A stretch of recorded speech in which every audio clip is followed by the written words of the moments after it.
Tell the failure we're unwell. My mother chuckled while vacationing without me.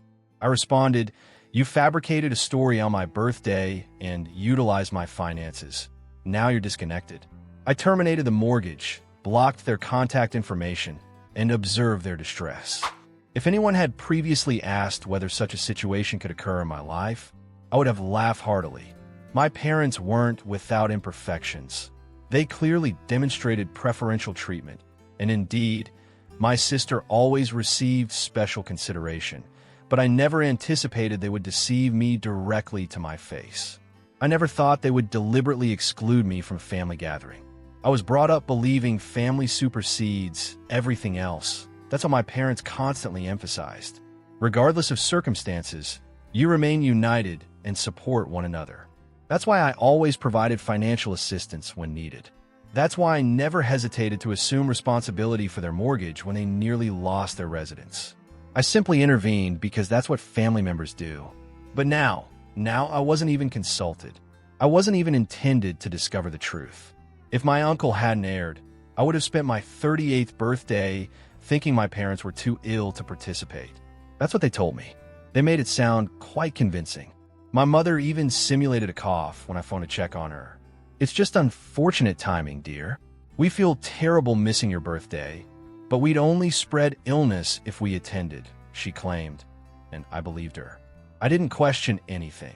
That's how much trust one still placed in her, even after years of being disregarded within my own family. But then my uncle consumed too much alcohol at dinner. That's when the truth escaped. He didn't intend to reveal it. The moment the words emerged, his expression changed as if he immediately regretted it. But it was already spoken. I heard everything. I was sitting in a restaurant with him, my cousin, and several friends for my 38th birthday, without my parents, and they weren't resting at home. They were on a journey, a family journey with my sister, her husband, their children, all enjoying a beautiful warm vacation while I sat believing they were too ill to celebrate. The worst aspect?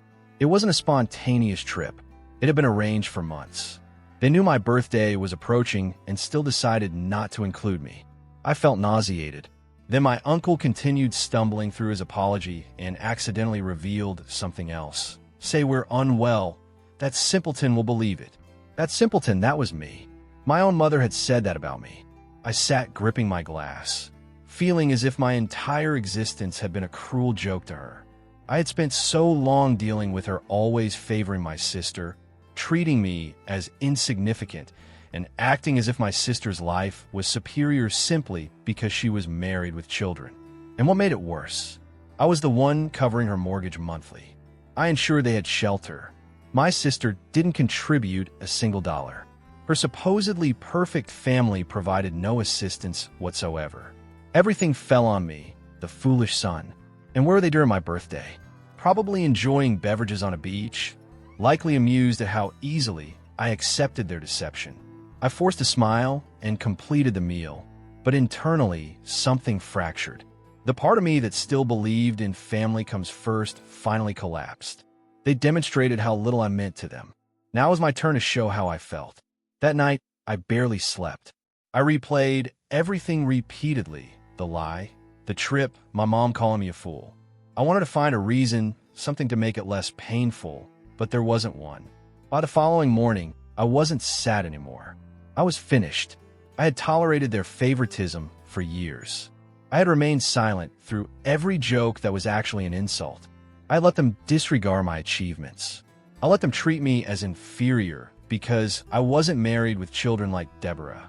I told myself that's simply how families operate, that I had to accept it. Not anymore. I opened my laptop, logged into my banking account, and with a single click, I discontinued sending mortgage payments. That was it. Let the favorite son-in-law handle it now. I didn't call. I didn't text. I simply continued with my normal routine, waiting to see when they'd notice the money was gone. I didn't have to wait long. Exactly 7 days later, my phone exploded with missed calls and messages from my mom, my dad, and even surprised Deborah. I didn't reply to any communication.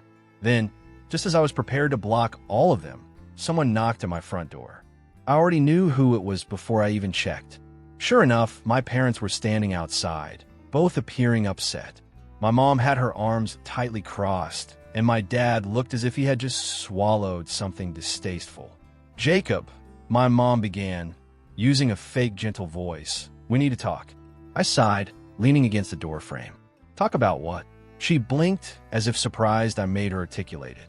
"We noticed this month's mortgage wasn't paid. That must be a mistake, right?" I gave a slight smile. "No mistake. I've decided I'm not doing it anymore." Their faces were absolutely shocked. My dad stepped closer. "Jacob, we thought you understood family supports one another." I laughed, really laughed. "Family helping each other? That's amusing coming from you. You mean like how you treated me on my birthday?" I added. They didn't speak. My mom's face contorted. "Oh, please, Jacob. You're really this upset over that? It wasn't intended to hurt you. You just didn't bother inviting me," I interrupted, or telling me the truth, or even thinking of a better excuse than tell the failure we're unwell. My mom's face became rigid. She clearly realized I knew everything. My dad intervened. "Son, it was just a small excursion. You don't even enjoy vacations like that. We thought you prefer to do your own thing." I nodded slowly. "Yeah, I did something else. I spent my birthday without my parents, and guess what? That helped me see things clearly." My mom narrowed her eyes. "See what? That I don't owe either of you anything." Everything shifted. Her voice turned cold, and my dad looked serious. "You're acting irrationally," she snapped. "We need that money." I raised my shoulders. "That's not my concern." Her voice grew louder. "So you're going to let us lose the house after how much we've done for you?" I raised one eyebrow. "Like what exactly?" "Nothing." No response, because we all recognized the truth. They hadn't done anything for me in years. Then the real drama commenced. Deborah came up the steps, her perfect family waiting inside the vehicle. She looked extremely annoyed. "What is wrong with you, Jacob?" she shouted. "Mom and Dad need assistance, and you're just cutting them off like this?" I folded my arms. "Yep, that's precisely what I'm doing." She rolled her eyes. "Wow, so selfish. Just because you're angry about your birthday, you're leaving our parents with nothing." I smiled calmly. "Hey, Deborah, who's been paying the mortgage for 5 entire years?" Her jaw dropped and then closed. She didn't know. I laughed. "Yeah, while you were off enjoying that vacation with them, I was the one preventing their house from being repossessed. But since I'm the so-called failure without a real family, I figured I'd start saving for myself. You know, for when I become a genuine adult."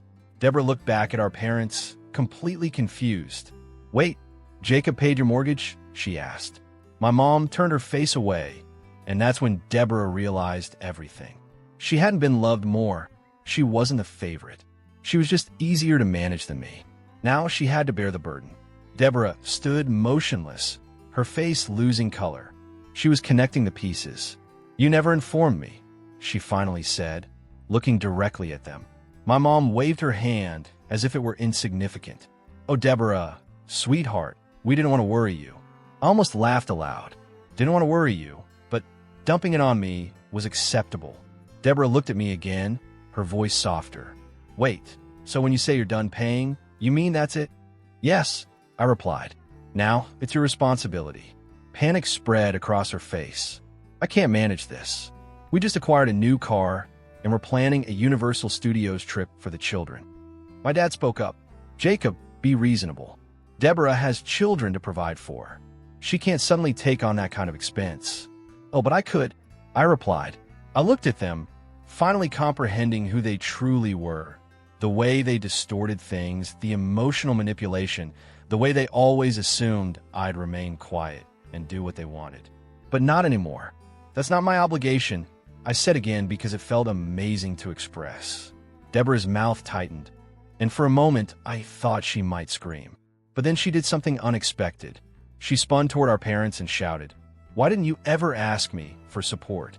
I blinked in surprise. I assumed she'd side with them, get angry at me, but she directed her fury at them instead. My mom sighed loudly.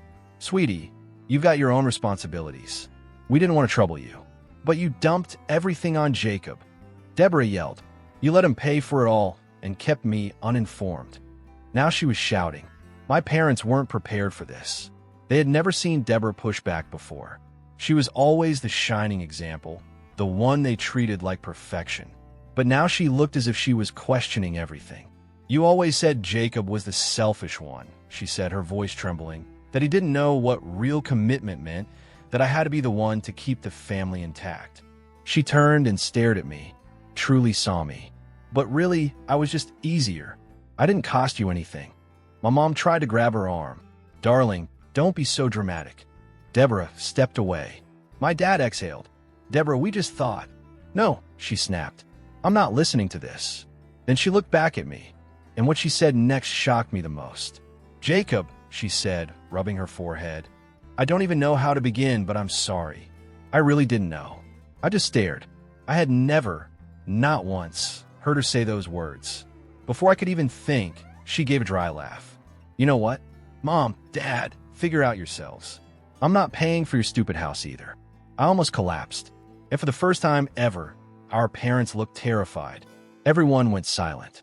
They stood still, like their world had just disintegrated. Deborah, their favorite child, the one they always praised, had walked away too. I thought I might feel proud, victorious even, but honestly, I just felt exhausted. "You can't mean this," my mom finally said, looking at Deborah with a quavering voice.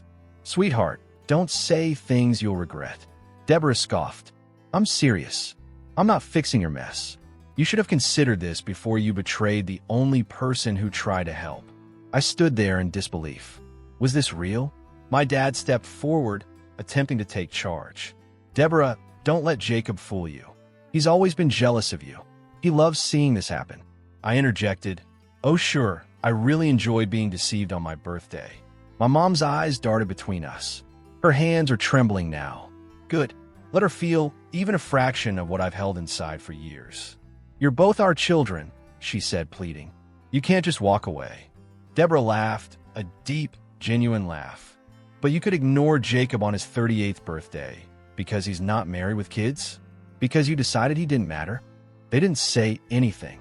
Then Eric, Deborah's husband, rolled down the car window and called out, "Are we leaving or not?" Deborah turned back to me. "I have to go. But Jacob, I promise we'll talk soon." I nodded. I wasn't ready to comprehend all of this yet, but something in her voice told me she meant what she said. She faced our parents one more time. "Hope you figure out the house." Then she walked away. Just like that, it was just me now and my mom. Her face collapsed. "Jacob, please," she whispered, barely audible. "We raised you. We care about you. You can't do this to us." I shook my head. "You did it to yourselves." And then I closed the door. For the following 3 days, my phone wouldn't stop ringing. Messages, calls, voicemails, even emails kept arriving, all begging me to reconsider. I ignored everything. Not once did I answer. But on day 4, something completely unexpected occurred. The bank called. "Mr. Carter," said the woman on the line, "we're contacting you to confirm a change to your mortgage arrangement. It appears someone attempted to restart automatic payments using your previous banking details. We wanted to verify whether this was authorized by you." I immediately sat up. "Excuse me?" I asked. She explained again, and my chest went cold. My parents had tried to withdraw money from my account. They had reused my old banking information, probably thinking I wouldn't notice. Maybe they were hoping the bank would just permit it without checking. This wasn't asking anymore. This was them trying to make me pay without permission. I held the phone so tightly my fingers hurt. "Hold on," I said, my tone sharper now. "You're saying someone tried to restart mortgage payments from my account without asking me first?" She paused. "Yes, but the system flagged it as suspicious activity, so we stopped it and called to confirm." I took a deep breath, trying to remain calm. I couldn't believe it. My own family just attempted to take from me behind my back. "Cancel everything," I said. "Permanently remove my details from their profile. I want no connection to their account." "Understood," she replied. "Would you like to file a report for fraud?" That stopped me momentarily. Fraud. That's exactly what this was. Part of me wanted to say yes immediately. I really did. But something told me to wait, not to protect them, but because I knew this wasn't finished yet. "Not right now," I replied. "But please document this and maintain a record in case it happens again." She confirmed, and we ended the call. But I sat there, angry beyond words. They really thought I'd be naive enough not to catch it. I picked up my keys and walked out the door. It was time to confront them in person. 20 minutes later, I parked in front of their house, the one paid for by me. Everything looked perfect: trimmed grass, clean walls, a nice little porch. All paid for by the so-called failure son they never respected. I knocked once. No one came. I knocked again, louder. At last, my father opened the door. As soon as he saw me, his expression shifted. Surprise first, then guilt. He knew why I was there. "Jacob," he said, voice pretending to sound friendly. "We were just about to call you." I cut him off. "Did you seriously try to restart mortgage payments again behind my back?"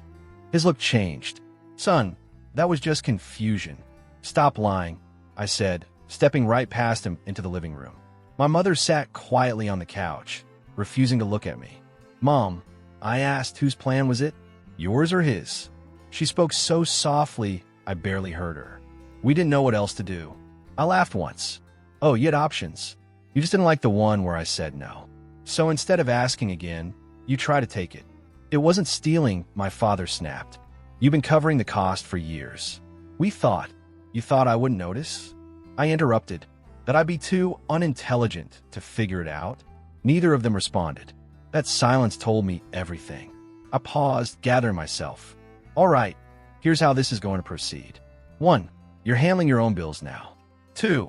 If you interfere with my finances again, I'm reporting it as fraud. And 3. I exhaled. "You're nothing to me anymore." My mother's head jerked upward. "Jacob, don't say that." "I'm serious," I replied. "You betrayed me. You tried to take from me. You pushed me out of the family. That's it. I'm done." Tears rolled down her cheeks. My dad looked furious, but I didn't care. I turned around and left. But then something unexpected happened. As I reached my car, another vehicle pulled into the driveway. It was Deborah. She looked tired and stressed, like she had driven rapidly to get there. She waved me down as she stepped out. "What are you doing here?" I asked as she approached. She stared directly at me and said something that sent chills through me. "Jacob, Mom and Dad just called. They told me you threatened them. They're considering calling the police." I looked at Deborah, struggling to make sense of what she just revealed. I dragged my fingers down my face. "They said I intimidated them?" She nodded, her expression as frustrated as mine. "Yes," Mom was sobbing, saying you rushed in yelling, threatening them, and now they might report you to the police. She said they're afraid of you, Jacob. I laughed, a dry, tired, almost painful kind of laugh. "So let me understand this correctly," I said, still chuckling. "They try to extract money from me, lie about it, treat me like I'm worthless, and now that I finally defend myself, I'm the villain?" Deborah rubbed her forehead, looking exhausted. "I didn't believe their story," she said quickly. "If you think I did, that's why I came here. I wanted to hear the truth from you." I exhaled and shook my head. "They always act like they're the ones being wronged. It's their pattern." Deborah crossed her arms. "So what actually happened?" I explained everything: the bank's phone call, the attempted fraud, the argument, and how I told them I was finished. Once I concluded, her face didn't reveal much. Then she muttered, "I think I detest you." I blinked in confusion. She sighed. "Do you know what Mom told me on the phone?" She said, "Deborah, sweetheart, you're the only one left. We can depend on you. You're all we have now." I stared. "You're serious?" "Completely," she said. She didn't even sound hurt about losing you. Just annoyed, like you were a problem she didn't want to address. That broke something inside me. I grabbed my phone, opened my contacts list, found both parents' numbers, and blocked them. Next, I opened a message thread with my cousin, uncle, and the friend who showed up for me on my birthday. Typed, "Changing numbers. If you receive messages from my parents, don't respond." Deborah stood quietly, watching. "Are you really doing this?" "Yeah," I said. "New number, blocking them everywhere." "I'm finished." She sighed. "Honestly, I'm considering doing it too." I looked at her, surprised. "You? The one they always favored." She gave a faint, sad smile. "Not anymore. They don't love us, Jacob. They only care what we provide them. The moment we stop being helpful, they stop pretending to care. I'm just now realizing that." I stared at her. "So what's your next course of action?" She let out a humorless laugh. "First, I'm canceling the Universal Studios vacation." That actually made me grin. Then her face turned serious. After that, I think I need time away. Maybe forever. I nodded slowly. If you ever need help handling them, don't call me. She chuckled. Fair enough. We stood silently for a few seconds, and for the first time in forever, I felt something unfamiliar. Freedom. I turned toward my car. I'm done here. She nodded. Same. And that was it. I got in my car and drove off.